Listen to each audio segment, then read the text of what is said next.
I don't ever slow up, no I don't take shit. I got no love for the fakeness. If you wanna play tough and wanna hate this, I'll always show up.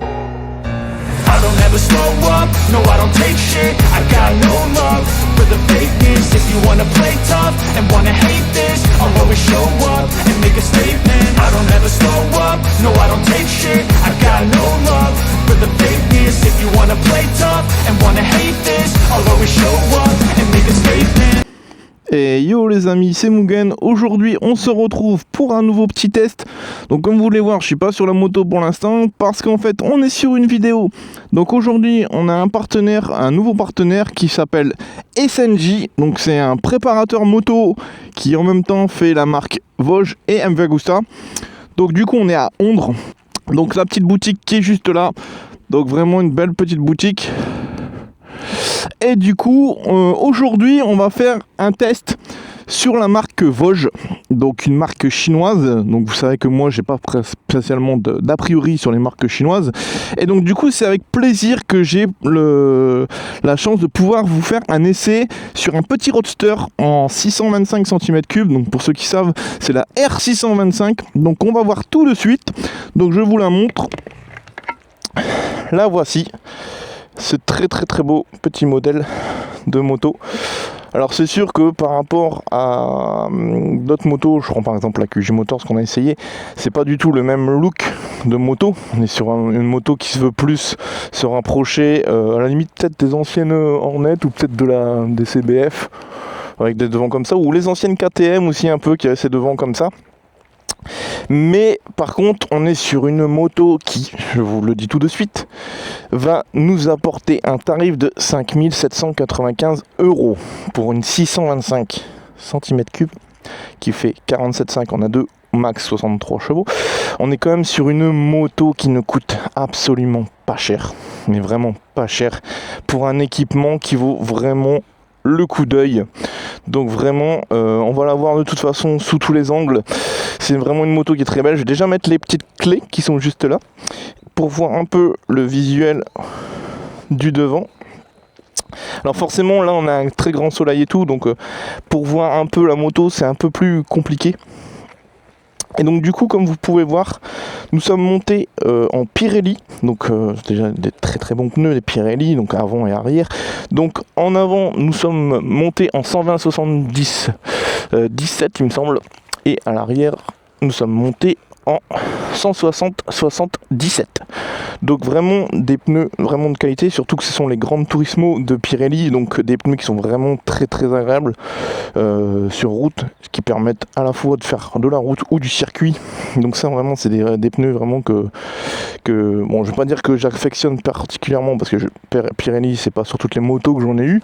J'en ai déjà essayé sur d'autres motos et c'est vrai que c'est des pneus qui m'ont bien séduit. C'est vrai qu'après bon quand il faut les changer, Pirelli c'est toujours un petit peu plus cher et tout, mais bon on a la qualité derrière sur le comportement routier de la moto. Alors, qu'est-ce qu'on pourra dire déjà sur cette petite moto? La selle, comme vous pouvez voir, une selle bon, assez simpliste dans soi, mais qui est assez grande. Ce qui fait que quand on doit s'asseoir dessus, on a vraiment le fessier qui est bien englobé. Alors après, au niveau de votre choix, vous refaites ou non la selle, vous savez très bien ce que moi j'en pense. Donc ça là-dessus, vous ferez votre avis vous-même. Ce qui est pas mal, c'est qu'on a ces petits supports pour le passager arrière, parce que le passager qui voudrait pas forcément vous tenir ou vous qui voulez pas être tenu par le passager, et ben les petits supports là, on les a plus tellement maintenant sur les motos. Donc c'est toujours bien d'avoir ce petit truc là. Ça c'est vraiment un gros plus. Au niveau visuel du pot d'échappement, ce qui est bien, c'est que ça fait un peu penser aux Akrapovic qui avait le petit bout en carbone. Il suffirait juste de mettre à la limite un petit autocollant là. Je suis sûr que ça pourrait tromper beaucoup de monde. Donc ça c'est vrai que c'est un gros plus. De toute façon après on va écouter le pot d'échappement qui est vraiment très intéressant. Ce que j'aime bien aussi, c'est ce petit côté petit bronze au niveau du carter qui est très joli, ça rend vraiment bien.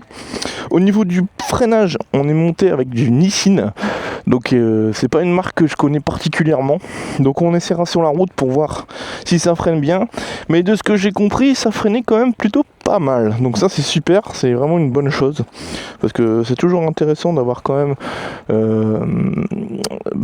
d'avoir un freinage qui soit vraiment de qualité.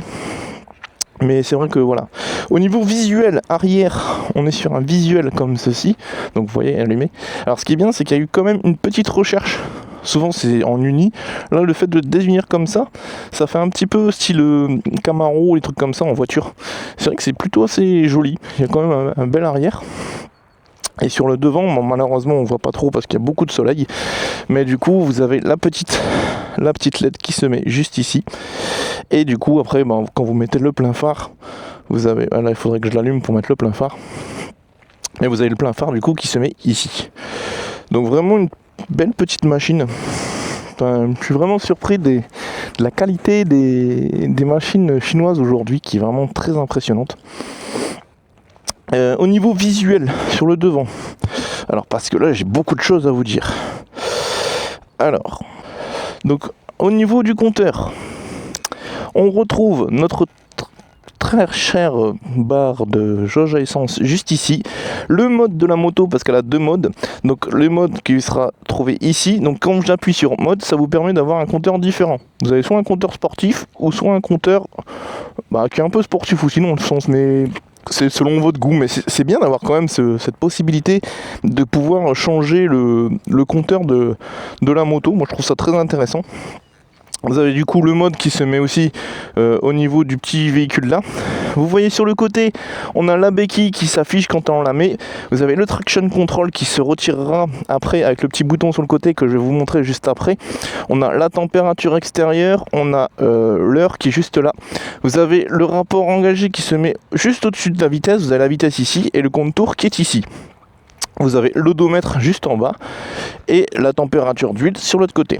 Les informations du coup ne sont pas sur l'écran même mais sur le côté, donc le point neutre, le problème moteur, l'ABS, enfin tous les trucs sont sur les côtés. Mais en soi je trouve qu'il est assez complet. Alors que sur le mode sport, donc là on est en mode sport, on a du coup l'huile, la béquille, tout qui se met en haut. On a le mode sport qui est bien écrit en haut avec la température là, l'heure en bas et du coup là. Les informations sont aussi toutes présentes, même le niveau d'huile ainsi que le carburant, mais mises de façon différente. C'est pour ça que je vous dis, après, ce sera à vous de vous faire votre choix sur ce que vous préférez. Mais je trouve que c'est quand même très sympa d'avoir proposé ce genre de choses, parce que c'est pas toutes les motos qui proposent d'avoir un visuel différent sur l'écran de leur moto. Alors, ce qui est pas mal aussi sur cette moto, c'est qu'on a un Bluetooth intégré d'origine dedans, qui permet de pouvoir rajouter un petit CarPlay ou un petit Android CarPlay et puis Apple CarPlay à la moto, et donc du coup de pouvoir avoir un GPS en plus. Au niveau des commodos, du coup, on a au niveau arrière, donc juste ici le bouton pour le traction control, donc si vous voulez le mettre ou l'enlever, vous avez le plein phare ici. Voilà, en appuyant sur le petit entrée, on va dans les menus. Là je vais pas le faire, mais vous pouvez du coup régler la langue, régler plein de choses sur la moto. Et même ça vous permet de pouvoir régler les choses. Vous pouvez enlever le Bluetooth, le mettre, enfin tout se fait avec le petit bouton entrée juste là. Et là ça sera du coup pour naviguer dans les menus. Là on a notre petit clignotant, notre petit warning et notre petit klaxon en dessous. Alors, ça permet de faire beaucoup de choses. C'est vrai qu'après, visuellement, ça fait, pas dire cheap, mais ça fait un peu plastique par rapport à ce qu'on connaît aujourd'hui sur d'autres modèles et tout. Maintenant, je rappelle quand même le tarif de 5795 qui justifie forcément de faire des sacrifices sur certains points. Et personnellement, ça me dérangerait pas en A2 d'avoir à faire ces sacrifices-là. Parce que bon, elle est tellement bien équipée d'origine que franchement c'est pas trop gênant. Même les rétroviseurs, franchement je les trouve pas trop mal. Ça me fait un peu penser à ceux que j'avais sur la Air Stunt. Je trouve qu'ils ont repris beaucoup de choses que j'avais sur les motos chinoises d'avant. Et du coup c'est vraiment très agréable. Notre petit support d'huile qui est en dur et pas en plastique. Et ça c'est vraiment très très bien. Alors que celui arrière qui se trouve juste là est en plastique. Donc c'est vrai qu'en arrière, à la limite si on peut le changer pour un dur, ce serait pas trop mal. Et donc du coup de l'autre côté du commodo on a le démarreur et coupe-circuit. Voilà, on a tout ce qui est là. Bon, après ça reste du classique, mais c'est pas mal. Et j'ai oublié un petit point très important. Et oui, petite prise USB qui permet de charger son téléphone ou autre. Donc ça les mecs, 5795 €, un petit port USB. Franchement, La classe chez les Chinois. Franchement là-dessus. Alors après par rapport au support de plaque arrière, pareil, j'en avais pas parlé. Faudrait voir si c'est possible de le changer, même si là il n'est pas très très long. Et un tout petit peu travaillé. Quand on peut voir sur le devant, il est un petit peu travaillé. On va mettre le warning pour voir comment ça rend sur la moto. Donc je cache la plaque. Donc franchement, ouais non, si ça rend plutôt pas mal. De toute façon, on va la démarrer comme ça, je vais mettre le phare avant en même temps. Comme ça, je vais vous mettre le petit phare. Donc là, on voit le petit phare est en bas, et que si je mets le plein phare, voilà, vous avez le plein phare comme ça. Donc franchement, ça rend plutôt pas mal. On va écouter le petit pot, parce que je pense qu'il doit faire un joli petit bruit.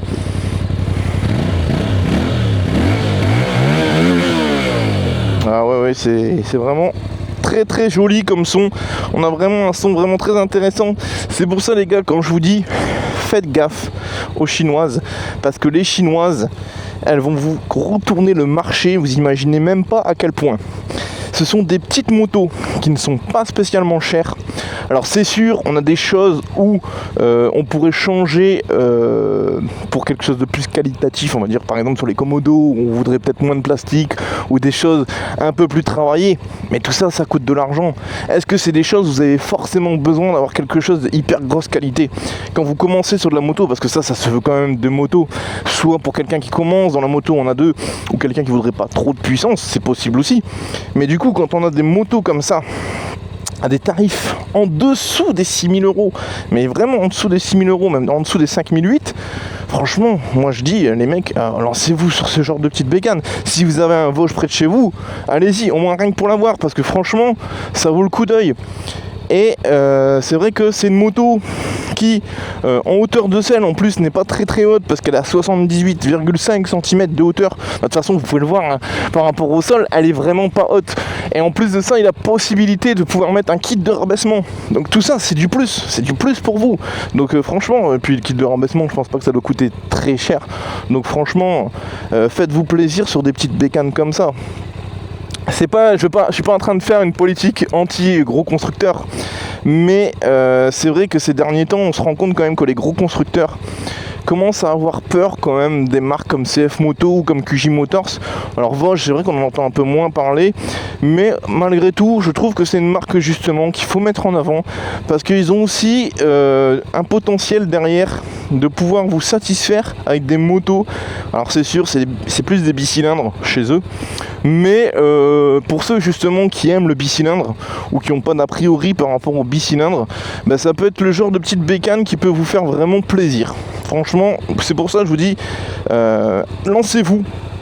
Encore une fois, moi je remercie du coup SNJ de me permettre de faire cet essai. Donc là on va partir sur la route, on va faire l'essai, on va voir par rapport à la hauteur de selle, le ressenti à son guidon, le freinage comme on fait d'habitude. On va voir également son petit, sa petite vitesse à différents rapports, en sachant que comme on est sur un bicylindre, forcément on va être un petit peu plus embêté sur les hauts rapports, genre 4, après la 4ème, quand on va démarrer à 50, forcément les moteurs à mon avis va gronder un peu plus, mais tout ça on verra du coup dans le test, tout le long du test. Et moi sur ce, à la fin du coup on aura cette petite note qu'on lui mettra. Mais bon, déjà je me dis, vu le visuel de la moto qui est déjà quand même bien travaillé pour une moto à ce tarif là, je pense que la note déjà elle va être plutôt pas mal. Je m'attends pas à avoir un comportement dégueulasse et tout, je pense qu'elle va être très intéressante au niveau comportement routier. Donc franchement j'ai vraiment hâte de pouvoir l'essayer. Donc on se retrouve sur la route les gars, allez on est parti. Alors ce qui est bien quand même, c'est vrai, c'est ce petit côté où on peut choisir le mode pour changer le visuel de l'écran. Moi personnellement pour l'essai, je vais le laisser sur celui-là que je trouve quand même très joli. Donc ce qui est pas mal aussi sur cette R625, c'est que de base, bon la selle est comme toutes les selles, comme je suis toujours en train de dire, un peu dure, mais elle est franchement, elle englobe bien le fessier, moi qui ai des bonnes fesses.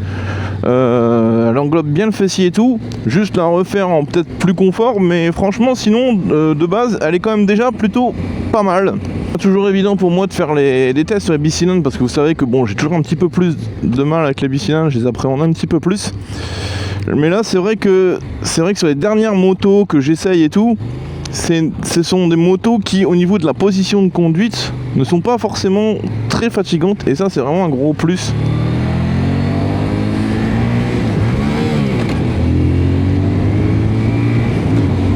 Là, on accélère un peu. Ah, le bicylindre, il marche bien, putain. Par contre, c'est vrai que ce qui est vachement étonnant, c'est que j'ai pas cette sensation de... Tu vois, je vois les vitesses, mais j'ai pas l'impression d'être à cette vitesse. C'est fou de se dire ça, c'est que elle met pas... elle n'a pas ce ressenti d'effet de vitesse qui vous dit ouais, là faut commencer à ralentir. Non, en fait elle vous pousse encore plus à accélérer. Donc on est sur une capacité, comme je disais, de 16,5 litres. Donc pour un montant quand même de 5795 €, c'est, je vais pas dire c'est donné parce que c'est pas donné, mais c'est pas cher. Pour franchement une 625 cm3, c'est pas cher. Bon, c'est que 63 chevaux, il me semble, en full. Mais donc du coup elle est bridable pour un A2. Pour quelqu'un qui commence dans la moto, qui voudrait avoir une moto neuve pour pas spécialement très très cher, ben, c'est une option qui est très intéressante, parce que c'est vrai qu'au final, quand vous regardez le prix des motos aujourd'hui neuves, on a beaucoup de motos qui sont à 7-8 000 € chez les gros constructeurs, et là on est en dessous de la barre des 6 000, même en dessous des 7 008, des 5 008, ce qui est assez incroyable, parce que si on compare gros constructeurs, qu'est-ce que vous avez à ce tarif là? La MT 125 chez Yamaha. Donc une 125 au même prix qu'une gros cube qui a quand même 63 chevaux au max, ça change tout. Sachant que bon, en équipement et tout, cette Vosges elle est vraiment très très bien équipée. Donc et puis franchement maniabilité là, elle est vraiment impeccable. Elle fait 195 kg en ordre de marche, donc après il faut rajouter du coup les 16,5 litres, et pourtant le poids, je vous assure, je le sens pas. Elle est vraiment très très agile.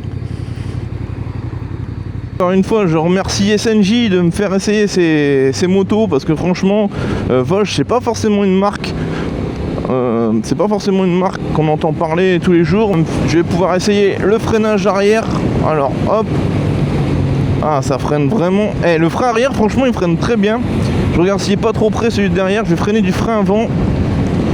Alors, frein avant. Ah oui, très mordant. Très mordant. C'est pour ça que je dis, franchement, les chinoises, niveau freinage et tout, alors sachant que là, c'est du Nissin. C'est pas le Bosch qu'on a l'habitude, ou Brembo, ou des trucs comme ça. Mais franchement, il fait le travail. Il est très bien en plus. Donc, que demander de plus?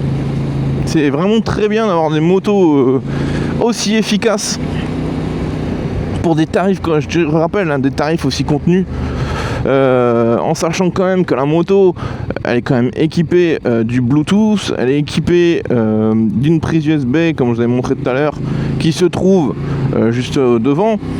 Donc c'est des choses que vous n'avez pas forcément chez les gros, il faut pas l'oublier. C'est vraiment une moto qui est très agréable. Et c'est vrai que cette maniabilité pour le poids qu'elle fait, c'est impressionnant. Et un truc que j'avais oublié de dire aussi, c'est la position de conduite qui est...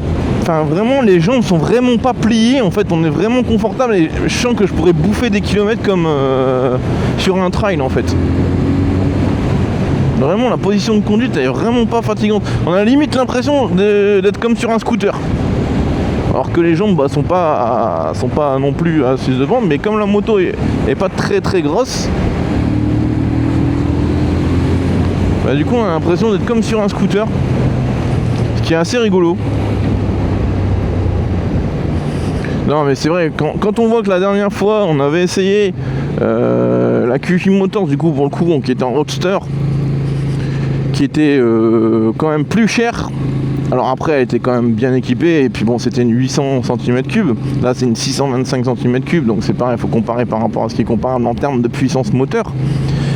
Mais je me dis, quelqu'un qui commence en A2, franchement avec ça il en a assez, il n'a pas besoin de plus. Suffisant, vous avez les accélérations, franchement elles sont impeccables. Non franchement j'ai pas à dire, c'est vraiment une moto qui me surprend par son comportement routier. Du coup, freinage impeccable et tout, tarif impeccable. Là on va partir sur l'essai comme vous avez toujours fait, du 50 km/h à différents rapports. Donc en reprise à différents rapports. Mais je vais pas commencer par le premier parce que le premier ça sert un peu à rien. Je vais commencer par le deuxième. Du coup, bah là forcément, c'est là où c'est le plus intéressant sur un bicylindre. Hein. Ça on va pas se mentir, vous avez vu comment elle est partie très vite. Du coup, on va le faire sur la 3. Donc on freine un peu, on accélère. Là elle commence, en 3 elle commence déjà un petit peu plus à galérer. Je descends un petit peu en vitesse parce que le problème c'est que j'ai des gens derrière aussi, je peux pas faire n'importe quoi. On va refaire là, du coup on fera la 4 et la 5 après le rond-point. Mais c'est vrai que là on voit la deuxième, elle est partie vraiment comme une bombe. Même là en repartant comme ça, enfin c'est vrai qu'elle a une bonne capacité d'accélération. On va se mettre à 50 en 4. Ouais, là déjà le moteur, je sais pas si vous l'entendez, mais il respète un petit peu. Et je vais faire la 5 dans l'autre sens, mais je sais déjà que ça va pas aimer. Mais après c'est voilà, les bicylindres, comme vous avez dit, c'est une façon de conduire la moto, d'apprécier la moto différemment par rapport à ce que moi j'ai l'habitude d'avoir. Hop, on repart. Et là du coup on va se mettre en 4, donc en 5, voilà. Donc là j'ai fait à 60 parce que 50 ça fait peu, mais ouais, le moteur respète et il n'y a personne derrière. Du coup je vais profiter de me mettre en 6. Ah ouais, là ça vibre dans tous les sens. Et l'accélération, vous voyez, je suis à fond sur la manette, ça a du mal à repartir. Mais encore une fois, sur du bicylindre ça me surprend pas. Maintenant jouer de la 2 et de la 3, ça va très bien. Ça se fait très bien, elles sont très agréables, on sent pas de vibration sur ces vitesses là, enfin très peu. Le moteur est très coupleux et ça c'est vraiment un kiff d'avoir un moteur coupleux comme ça. J'ai eu quelques petits ratés au niveau de la pédale d'embrayage, mais bon après c'est parce que voilà, la moto je la connais pas encore, donc il y a des petites choses qui forcément vont pas aller tout de suite. Mais franchement je suis quand même agréablement surpris par ce petit modèle qui est pas très cher. Et franchement je vous le dis, à quelqu'un qui débute dans la 2, si vous n'avez pas l'intention de garder votre moto, si vous avez l'intention de changer après vos 2 ans de permis, c'est le type de moto, si vous voulez partir sur du neuf, qu'il vous faut absolument. Parce que ce sera une moto qui vous permettra de vous faire plaisir pour pas trop cher. Et en plus, du coup, comme le modèle n'est pas très cher d'origine, normalement quand vous la revendez, vous ne perdez pas autant qu'un modèle qui serait beaucoup plus cher. Donc ça c'est quelque chose qu'il faut prendre en considération quand on fait des achats de moto.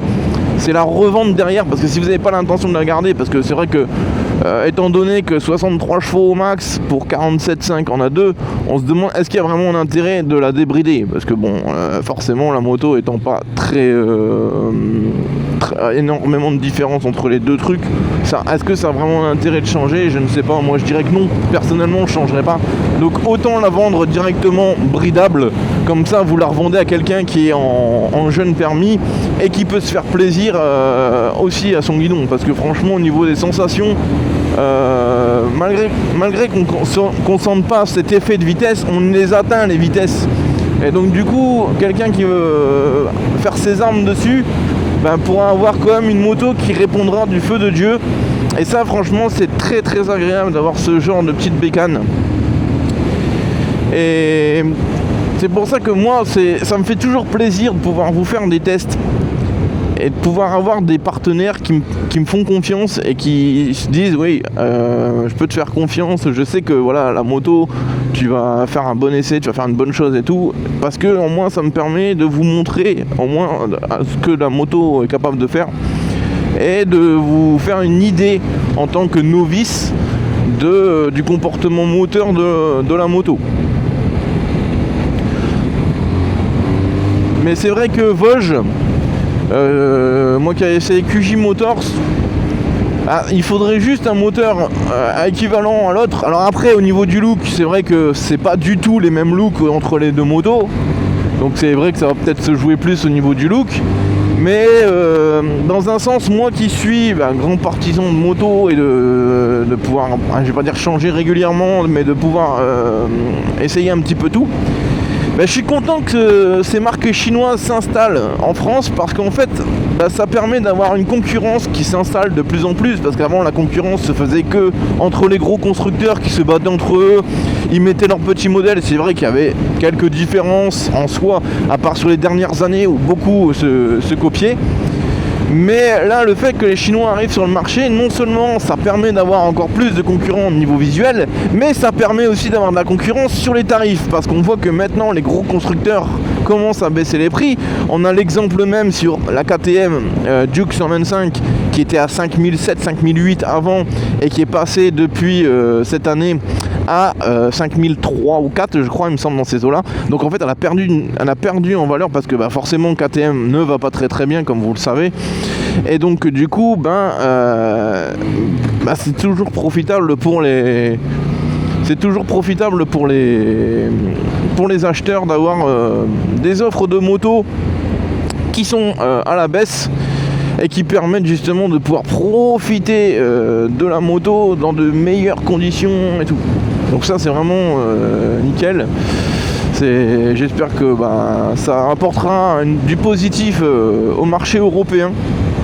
Mais ce qui est bien, c'est de voir cette évolution que les Chinois ont apportée aux motos, parce que c'est vrai que voilà, on peut, quand on regarde maintenant au niveau technologie et tout, on peut bien les équiper. Celle-ci par exemple, comme je disais, elle a le Bluetooth, et donc du coup que ça permet d'avoir un CarPlay en plus sur la moto et tout. Donc ça c'est vraiment un gros plus, parce que la moto elle n'a pas forcément un GPS intégré, et en rajoutant le petit CarPlay, du coup on peut avoir le GPS qui est ajouté avec le petit écran en Bluetooth. Donc ça c'est vraiment un gros plus. Le petit chargeur là qui est pas mal aussi, parce que si vous mettez votre téléphone là, tac tac, on met son petit truc, le petit adaptateur et tout, ça peut permettre de charger son téléphone. Donc quand on fait de longs trajets et qu'on met le GPS sur son téléphone, ça permet en même temps de le recharger. Donc c'est toujours agréable d'avoir ce petit accessoire en plus, qui est en plus d'origine sur la moto, je rappelle. Donc d'origine, c'est vraiment très bien. Ça que j'aime bien chez les marques chinoises, c'est qu'elles pensent quand même d'origine à vous mettre quand même pas mal de choses qui sont intéressantes et qui vous apporteront du plus, quoi. Ça rapportera que du plus. Donc non, il faut vraiment prendre en considération le fait que ces motos vont apporter énormément au marché, et ça enlève cette image qu'on pouvait avoir avant de la chinoise qui n'était pas de qualité, qui était fait avec des soudures, des mauvaises soudures. Bon, après il y a eu beaucoup de Hondi qui ont été faits aussi par des gens qui voulaient juste casser les motos chinoises, comme vous avez déjà dit quand j'étais à l'époque sur ma 125. Donc forcément aujourd'hui on peut pas se baser sur cette vision des choses, on peut pas se baser sur cette façon de voir, parce que forcément le marché évolue, les Chinois ont évolué, tout a évolué, les demandes aussi des clients ont évolué, enfin on recherche plus forcément les mêmes choses aujourd'hui. Donc tout ça c'est à prendre en considération. Alors forcément pour des tarifs comme ça, au niveau, comme on a vu, au niveau du guidon et tout, on n'est pas sur de la haute technologie au niveau des boutons, enfin on est sur des boutons quand même, on va pas dire la qualité supérieure et tout, ça reste quand même de qualité plastique supérieure, mais ça reste du plastique. Enfin, tout ça forcément on peut pas tout avoir, malgré tout on a quand même le support, enfin le liquide de frein avant qui est quand même dans du dur, alors que sur d'autres modèles il est en plastique. Enfin voilà, tout ça ça prend en considération. Mais moi c'est vrai que sur l'ensemble, ce visuel au niveau écran, que ça soit au niveau des rétros, au niveau de la position de conduite, que je trouve quand même, comme dit, très agréable et tout, il faut pas se dire le contraire là-dessus. C'est une moto que je pourrais facilement lui mettre au moins un 17 sur 20. Franchement, pour moi, au niveau de la note, elle mérite au moins un 17 sur 20 parce qu'elle est bien équipée. Sa note joue beaucoup aussi sur son prix qui est vraiment attractif comme pas possible. Je dis, on est sur le tarif du MT 125, les gars. Même pour 500 € de moins, on est sur la Honda, ou 500 € moins, on est sur la Honda ou la KTM. 600 € de plus, vous avez une 625 cm3. Je sais pas. C'est se dire dans quel monde de dingue on vit aujourd'hui, quoi. Donc franchement, non, c'est à conseiller. Si vous avez un Vosges près de chez vous, n'hésitez surtout pas à faire un test dessus, parce que franchement, ça vaut vraiment le coup d'essayer ce genre de petites bécanes qui sont vraiment intéressantes et pas chères. Et je suis vraiment content de pouvoir les essayer. J'espère pouvoir vous refaire d'autres tests sur cette marque. Parce que franchement, je vais pas dire que je tombe amoureux de Vosges non plus, mais c'est pas une marque, même si je suis pas contre les chinoises, que je me serais retourné de base, parce que forcément, c'est pas question d'a priori et tout, mais on a nos petites habitudes de gros constructeurs et on pense pas à voir ce qui se passe ailleurs. Et à tort, parce que franchement, quand on voit ce qu'ils sont capables de proposer, et du coup je me dis putain, j'ai eu tort de pas essayer cette moto, parce qu'elle vaut vraiment le coup, quoi. Donc voilà, vous avez eu mon petit essai là-dessus, sur ce que je pense de la moto, donc qui est très agréable. Donc c'est avec cette petite note de 17 sur 20 qui lui va comme un gant et qui est vraiment très bien pour une moto chinoise. Si vous avez des questions sur le modèle, vous n'hésitez pas à me les poser en commentaire, je vous y répondrai avec grand plaisir. Sur ce, moi je vous fais un gros V, je vous dis à la prochaine, allez salut les gars. Tell me pretty lies, look me in the face. Tell me that you love me, even if it's